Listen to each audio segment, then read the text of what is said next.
इस प्रकार से 24 गुरु बनाए। एक वेश्या को भी उन्होंने गुरु बनाया, पिंगला वेश्या को। जब तक रूप यौवन था तब तक बड़े बड़े राजा उसके द्वार पर दिखाई पड़ते थे। जैसे ही अवस्था ढली कोई पूछने वाला नहीं था। कई दिन तक इसी आशा में थी कोई ग्राहक आएगा, पैसा देगा।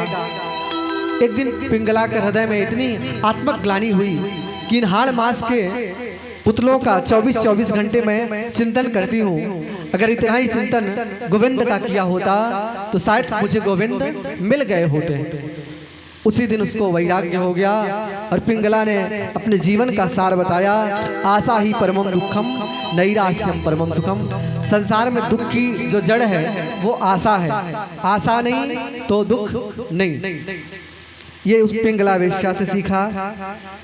इस प्रकार से 24 गुरुओं की, अब आप लोग कहेंगे 24 अभी नहीं हुए, तो अभी यहीं से प्रणाम करते हैं। आगे के प्रसंग फिर कभी कथा होगी तो उसमें वर्णन करेंगे।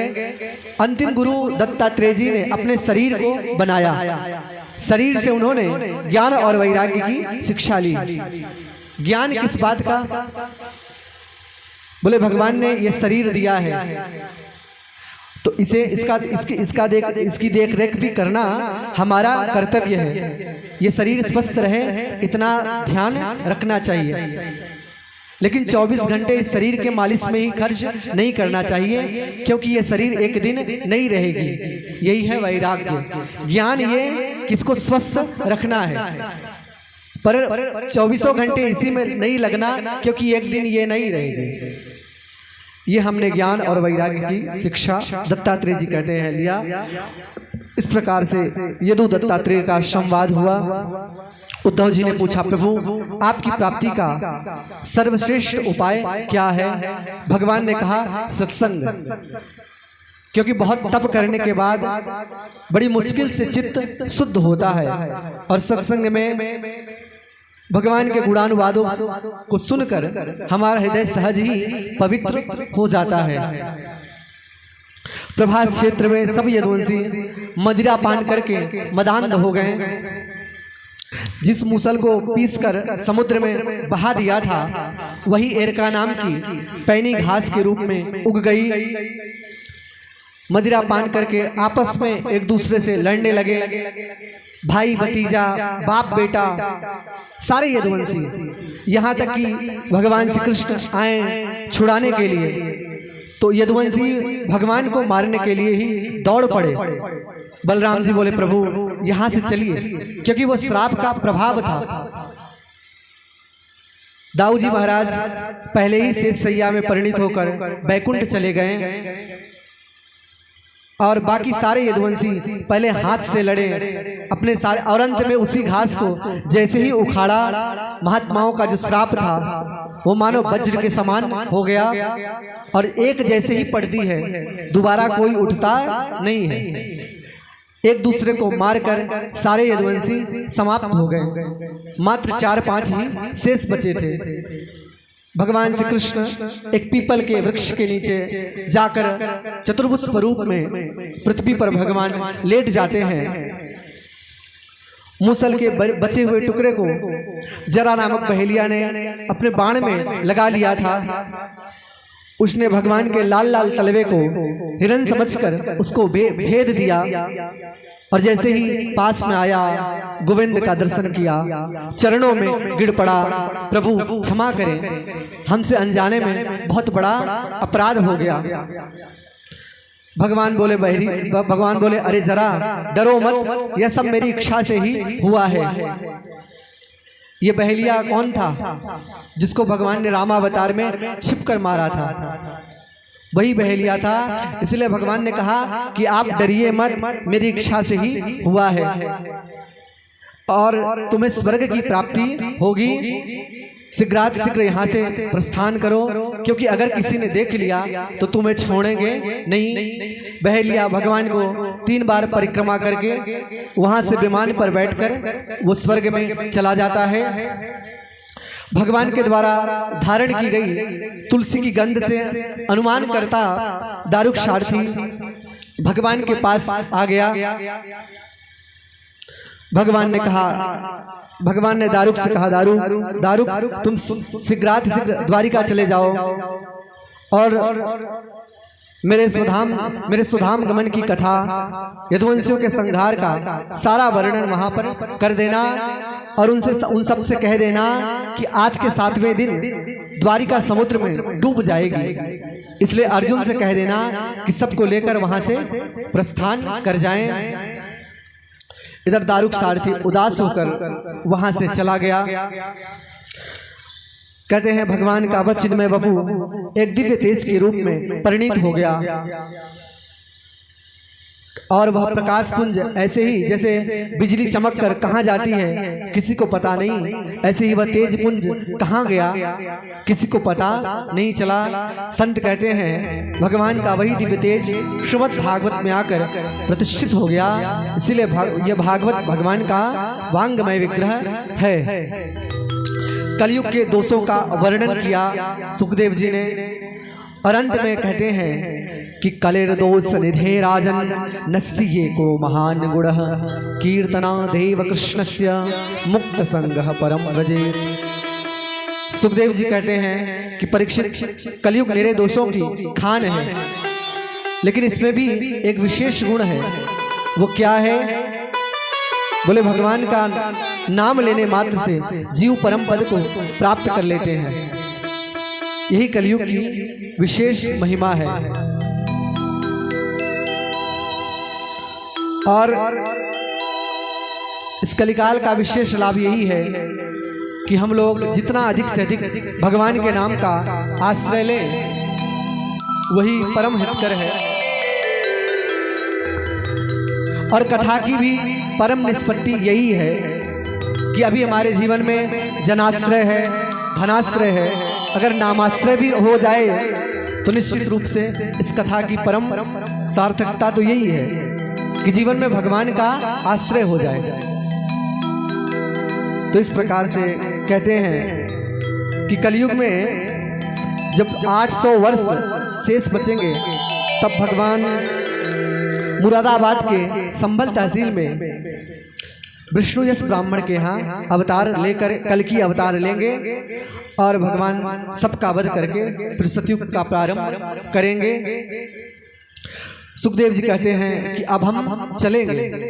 परीक्षित कहते हैं हाँ हम भी आज मरेंगे। सुखदेव जी ने स्पर्श से परीक्षित जी को ज्ञान दे दिया। बोले राजन तुम तो राजन मरिष्यति पशु बुद्धि में माम जही। हे राजन तुम मरोगे, यह पशु बुद्धि है। कहते हैं कि हे राजन तुम नहीं मर सकते। बोले मरना तो ये शरीर के धर्म है, आत्मा का धर्म मरना नहीं है। जिस प्रकार नूतन वस्त्रों को जीवात्मा धारण करते रहते हैं, पुराने वस्त्रों को त्यागते रहते हैं, ऐसे ही यह आत्मा तमाम शरीरों को धारण करती रहती है। कहते हैं राजन जैसे दीपक के बुझ जाने पर भी तत्व रूप से तेज का नाश नहीं होता, उसी प्रकार शरीर के नष्ट हो जाने पर भी आत्मा का नाश नहीं होता। अच्छे आप लोग एक बात बताइए, अगर आप लोगों से प्रश्न किया जाए कि आज के 50 साल पहले आप सब कहाँ थे, तो आप लोग क्या बताएंगे? अगले शरीर में थे, यही तो बताएंगे। अगर नष्ट हो गए तब तो दोबारा आते ही नहीं। तो जैसे वो शरीर नष्ट हुआ लेकिन हम नष्ट नहीं हुए, ऐसे ही ये शरीर भी नष्ट हो जाएगा, हम नष्ट नहीं होंगे। क्योंकि शरीर नष्ट होती है, आत्मा का विनाश नहीं होता। सुखदेव जी कहते हैं राजन आत्मा आकाश के समान सबका आधार है, आत्मा की उपमा आत्मा ही है। हे परीक्षित तुम मृत्यु की भी मृत्यु हो और लाखों तक्षक मिलकर भी तुम्हें नहीं मार सकते। हृदयस्तम गुरु केशव, हे राजन अब तुम्हारी मृत्यु का क्षण निकट आ गया है, इसलिए हृदय के सिंहासन पर गोविंद को विराजमान कर लो ताकि तुम्हारी परम गति हो। इस प्रकार से उपदेश करके सुखदेव जी वहां से अंतर्ध्यान होते हैं। तक्षक ने आकर के छद्मवेश में परीक्षित को काटा है। तक्षक जब चला तो उसे एक बड़े भारी वैद्य मिले। उन्होंने कहा कि तक्षक ने उनकी परीक्षा ली और तक्षक ने कहा कि देखो एक वृक्ष था। तक्षक ने कहा कि मैं डंस मारता हूं, अगर तुम इसको जीवित कर देते हो तब मैं मान लूंगा कि तुम्हारी विद्या सही है। तक्षक ने जैसे ही मारा वृक्ष बिल्कुल जड़ हो गया, राख राख बची। और उन्होंने ऐसा मंत्र पढ़ा महात्मा ने कि वो जो वृक्ष था फिर से हरा भरा हो गया। तक्षक ने उसे बहुत सारा धन देकर वहीं से विदा कर दिया। छद्मवेश में आकर परीक्षित को डसा है। परीक्षित की आत्मा पहले ही परमात्मा में समाहित हो चुकी थी, मात्र शरीर बचा था, वो भस्म हुआ। परीक्षित पुत्र जन्मेजय ने सर्पेष्टि यज्ञ प्रारंभ किया। विश्व के जितने सर्प थे सब आ करके उसी में मरने लग जाते हैं। जन्मेजय ने कहा ये तक्षक क्यों नहीं आता? बोले महाराज वो इंद्र के सिंहासन से जाकर लिपट गया है। बोले इंद्र के सहित तक्षक का आवाहन करो। और जैसे ही आवाहन करने वाले थे, आवाहन किया, इंद्र बस स्वाहा होने वाले थे, तब तक बृहस्पति जी प्रकट हो गए और समझाया। जन्मेजय जी मान गए। इस प्रकार से सूत जी कहते हैं कि हे सौनकादि महात्माओं, इस प्रकार हमने आपको ये दिव्य श्रीमद् भागवत की संगीता सुनाई, जिनमें 335 अध्याय, 12 स्कंद और 18,000 श्लोक हैं। इस प्रकार से ये संपूर्ण श्रीमद् भागवत आप लोगों ने भले ही प्रसंगों को गाड़ी देखिए, अगर बहुत आगे तक बढ़ानी है तो स्टेशन छोड़ छोड़ के आगे बढ़ना पड़ता है, लेकिन परीक्षित का मोक्ष तो हो गया। व्यासपीठ की ओर से आप सभी को यही मंगलमय आशीर्वाद है कि जिंदगी में सदा मुस्कुराते रहो, फासले कम करो, दिल मिलाते रहो, दर्द कैसा भी हो कोई गम ना करो, और तुम सितारा बनो, जगमगाते रहो। आप लोग अपने अपने कार्य क्षेत्र में मस्त रहिए और जितना हो सके भगवान नाम का आश्रय लें।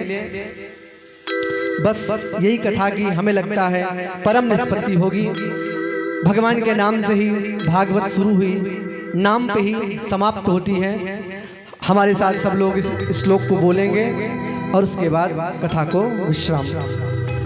नाम संकीर्तनम यस्य, नाम संकीर्तनम यस्य, सर्व पाप प्रणाशनम, सर्व पाप प्रणाशनम, प्रणामो दुख समनस, प्रणामो दुख समनस, तम नमामि हरिम परम, तम नमामि हरिम परम।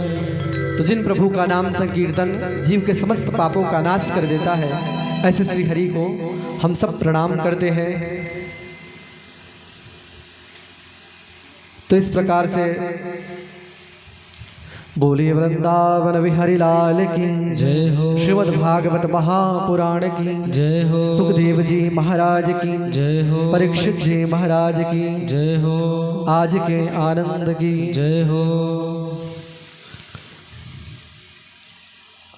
देखिए, अगर जीवन में परम कल्याण चाहते हैं तो दो चीजों को याद रखिए, एक कृष्ण को और काल को।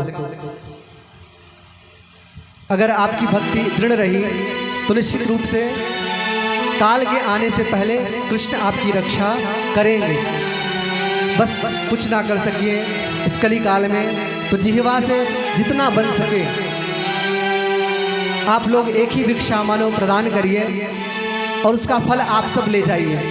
फल हमें नहीं चाहिए, बस इतनी ही भिक्षा है कि इस व्यासपीठ से आप एक ही संकल्प करिए कि जितना बन सकेगा हम जिह्वा से भगवान के नाम को लेंगे। और मन ना लगे तो ज़बरदस्ती करिए, क्योंकि इस काम में ज़बरदस्ती करना भी अच्छा है। तो बस अपने कल्याण में कृष्ण और काल इन दो को ही याद रखना है, क्योंकि भैया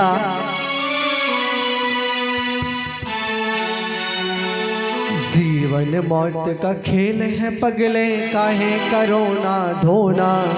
अरे जितनी राम ने भर दी चाबी, उतना चले खिलौना। हो जितनी राम ने भर दी चाबी, उतना चले खिलौना। जितनी राम ने भर दी चाबी, उतना चले खिलौना। जीवन मौत का खेल है पगले, काहे करो ना धोना। जीवन मौत का खेल है पगले, काहे करो ना धोना। जितनी राम ने भर दी चाबी, उतना चले खिलौना। जितनी राम ने भर दी चाबी, उतना चले खिलौना। जीवन मौत का खेल है पगले, काहे करो ना धोना। जीवन मौत का खेल है पगले, काहे करो ना धोना। और जितनी चाबी भरी प्रभु ने, उतना चले खिलौना। जितनी चाबी भरी प्रभु ने, उतना चले खिलौना।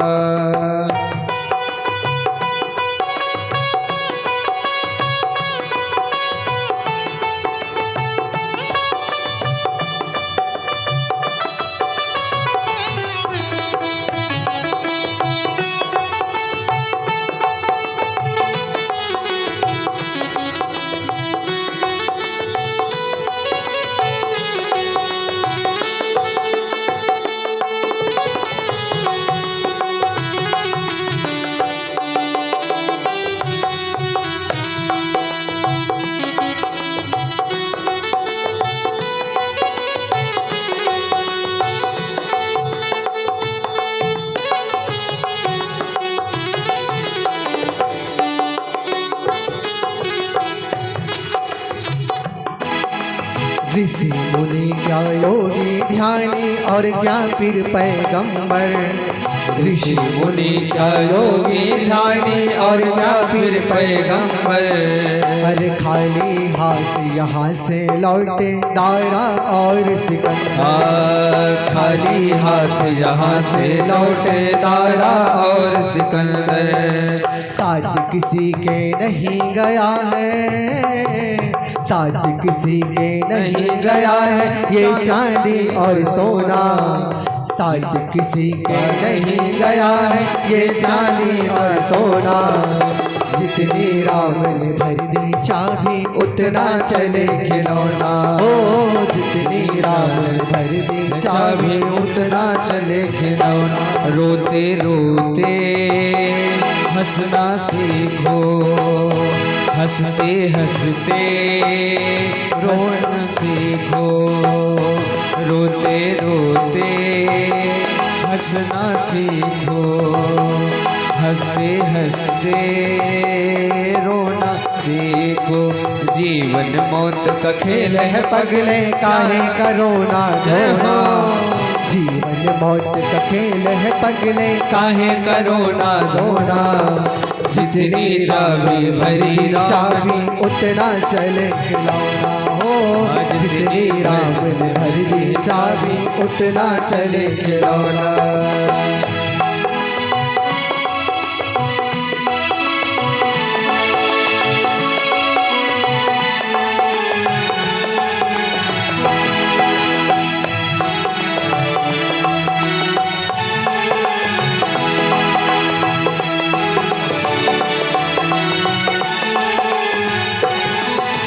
जिस क्षण टूटेगी तेरी ये सांसों की जंजीरें।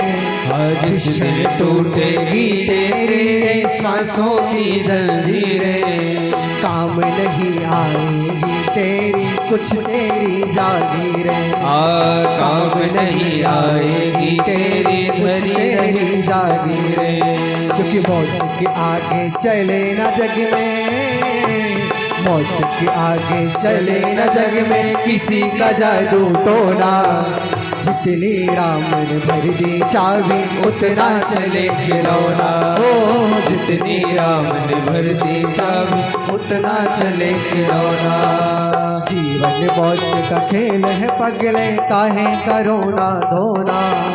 जीवन मौत का खेल है पगले, काहे करो ना धोना। और जितनी राम ने भर दी चाबी उतना चले खिलौना हो, जितनी राम ने भर दी चाबी उतना चले खिलौना।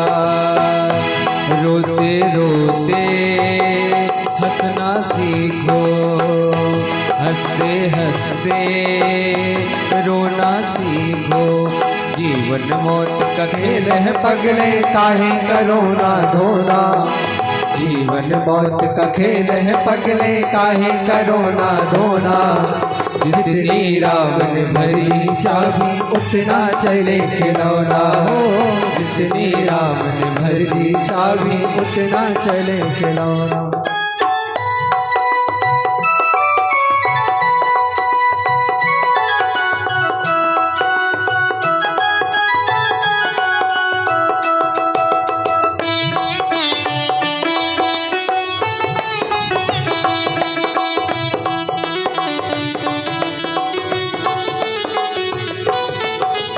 कोठी बगले महल मकान और ये सब धन दौलत, कोठी बगले महल मकान और ये सब धन दौलत।